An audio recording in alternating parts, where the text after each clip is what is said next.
Praise the lord. ఈరోజు దేవుని వాగ్దానము, అన్యాయపు సిరి వలన మీకు స్నేహితులను సంపాదించుకొనుడి. ఎందుకనగా ఆ సిరి మిమ్మును వదిలిపోయినప్పుడు వారు నిత్యమైన నివాసములలో మిమ్మును చేర్చుకొందురని మీతో చెప్పుచున్నాను. లూకాసు వార్త 16వ అధ్యాయము 9వ వచనము. సహోదరి సహోదరులారా, పై వచనాల్లో యేసయ్య ఒక ఉపమానాన్ని చెప్పాడు. ఆ ఉపమానంలో ఒక ధనవంతుని యొద్ద ఉన్న గృహ నిర్వాహకుడు ఆస్తి వ్యవహారాలు సరిగా చూడడం లేదని, యజమానునికి నష్టం కలిగిస్తున్నాడని అతని మీద నేరము మోపబడింది. అతడు తన గృహ నిర్వాహకత్వపు లెక్క అప్పగించాలని, ఇక మీదట అతడు గృహ నిర్వాహకుడై ఉండవల్ల కాదని ఆ యజమాని చెప్పాడు. అప్పుడు అతడు తన ఉద్యోగం ఊడిపోయాక భవిష్యత్తులో తనకు సహాయం చేసే స్నేహితులను సంపాదించుకోవాలని తన యజమానుని రుణస్థులలో ఒక్కొక్కరిని పిలిపించి, వారు తన యజమానునికి అచ్చి ఉన్న దానికంటే తక్కువ రాసుకోమని చెప్పాడు. అది తెలిసిన యజమానుడు అన్యాయస్తుడైన తన గృహ నిర్వాహకుడు యుక్తిగా నడుచుకొనెనని వాణ్ణి మెచ్చుకొనెను.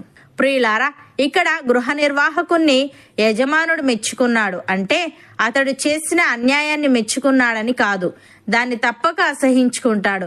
అయితే అతడు తన భవిష్యత్తును ఎంత తెలివిగా సురక్షితం చేసుకున్నాడో అది యజమానుని దృష్టిని ఆకర్షించింది.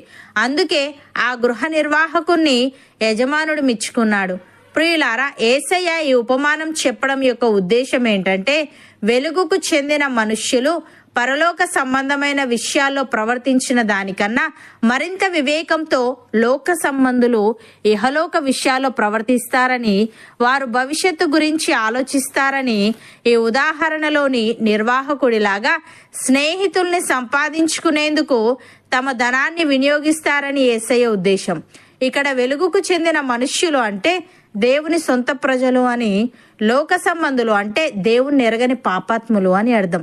పాపాత్ములు తమ తరమును బట్టి చూడగా దేవుని ప్రజల కంటే యుక్తిపరులై ఉన్నారని, దేవుని ప్రజలు తమ దైవిక విషయాల్లో అంత యుక్తిగా లేరని యేసయ్య భావం. అందుకే యేసయ్య ఈ ఉపమానాన్ని చెప్పాడు. కాబట్టి వెలుగుకు చెందిన మనుషులు ఈ లోకంలో తమకున్న వాటితో వివేకవంతమైన ఆధ్యాత్మిక మార్గాల్లో ఇతరులకు సహాయం చేయాలి. తాత్కాలిక ప్రపంచాన్ని అధిగమించే మరియు శాశ్వతమైన ప్రతిఫలాలకు దారితీసే సంబంధాలను నిర్మించుకోవడానికి మన భౌతిక ఆస్తులను ఉపయోగించాలి. ఈ వాక్యం విశ్వాసులను తమ వనరులను నీతి మరియు దైవిక ప్రయోజనాల కోసం ఉపయోగించమని, పేదలకు సహాయం చేయడం ద్వారా దేవుని ప్రేమను అర్థమయ్యేలా చేసి దేవుని రాజ్య అభివృద్ధిలో పాలిభాగస్తులై నిత్యమైన ఆశీర్వాదాలు పొందుకోమని గుర్తు చేస్తుంది. ప్రసంగి ఈ విధంగా అంటున్నాడు: నీ ఆహారమును నీళ్ల మీద వేయుము, చాలా దినములైన తరువాత అది నీకు కనబడును. 7గురికిని 8 భాగము పంచిపెట్టుము, భూమి మీద ఏమి కీడు జరుగునో నీవెరగవు అని. ప్రియులారా, బీదలను కనికరించువాడు యెహోవాకు అప్పిచ్చువాడు, వాని ఉపకారమునకు ఆయన ప్రత్యుపకారము చేయును.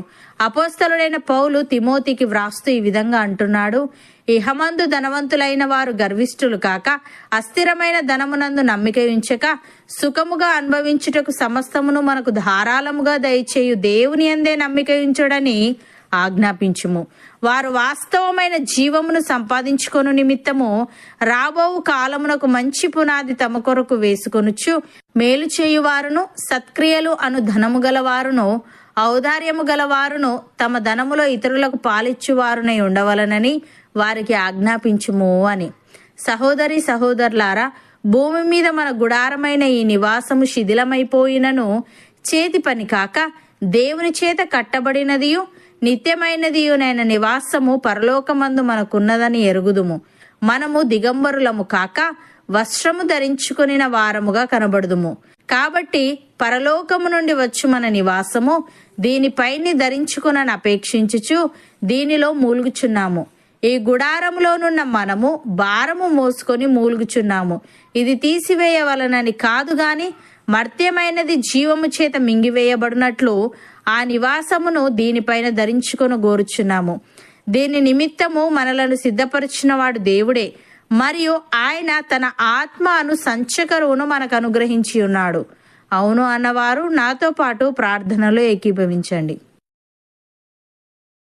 పరిశుద్ధుడా, ప్రేమగల తండ్రి, వెలుగు సంబంధుల కంటే ఈ లోక సంబంధులు తమ తరమును బట్టి చూడగా యుక్తిపరులై ఉన్నారని, వెలుగుకు చెందిన మనుష్యులు ఈ లోకంలో వివేకవంతమైన ఆధ్యాత్మిక మార్గాల్లో ఇతరులకు సహాయం చేయాలని, తాత్కాలిక ప్రపంచాన్ని అధిగమించే మరియు శాశ్వతమైన ప్రతిఫలాలకు దారితీసే సంబంధాలను నిర్మించుకోవడానికి భౌతిక ఆస్తులను ఉపయోగించాలని నీవు తెలియజేశావు.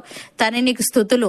దేవా, మా ఆహారమును నీళ్ళ మీద వేసి 7 8 భాగము పంచిపెట్టే వారముగా మేముండుటకు సహాయము దయచేయమని, అస్థిరమైన ధనమునందు మేము నమ్మిక ఉంచక సుఖముగా అనుభవించుటకు సమస్తమును మాకు ధారాళముగా దయచేయు నీ యందే నమ్మిక ఉంచి వాస్తవమైన జీవమును సంపాదించుకొను నిమిత్తము రాబోవు కాలమునకు మంచి పునాది మా కొరకు వేసుకొనుచు మేలు చేయువారమును, సత్క్రియలు అను ధనము గలవారమును, ఔదార్యము గలవారమును, మా ధనములో ఇతరులకు పాలిచ్చు వారమునై ఉండుటకు కృపచూపమని, నీతో పాటు నిత్యమైన నివాసములో జీవించే భాగ్యం మాలో ప్రతి ఒక్కరికి నీవే అనుగ్రహించమని యేసుక్రీస్తు నామమున ప్రార్థిస్తున్నాము తండ్రి.